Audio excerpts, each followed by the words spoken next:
सम्पूर्णलाई म गिप्से निमा तेन्जिम बोल्दैछु। म चाहिँ गाउँ चाहिँ डोल्पा देखि हो।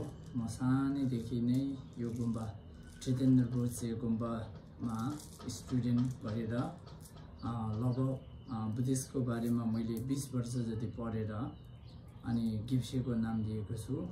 गिप्से भन्दाखेरि चाहिँ हाम्रो पीएचडी जस्तै हो।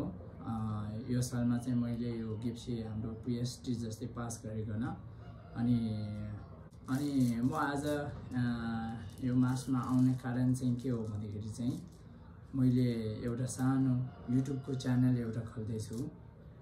यो खोल्ने भनेको विशेष कारण के हो भन्दाखेरि चाहिँ मैले चाहिँ अहिलेसम्म सानो 9 वर्षदेखि अहिलेसम्म मैले बुद्धिस्टको बारे बुद्धिस्टको पुस्तक बुद्धिस्टको धर्मदेखि मैले धेरै कुरा सिकेको छु।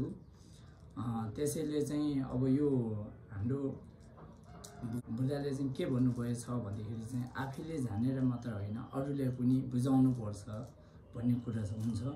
त्यसैले चाहिँ पनि मैले यो अब आफैले अनुभव आफैले हाम्रो यो नेपालको कुराबाट नेपालको भाषाबाट चाहिँ अरूलाई एउटा बुझाउनु कोसिस गर्दैछु। त्यसैले चाहिँ म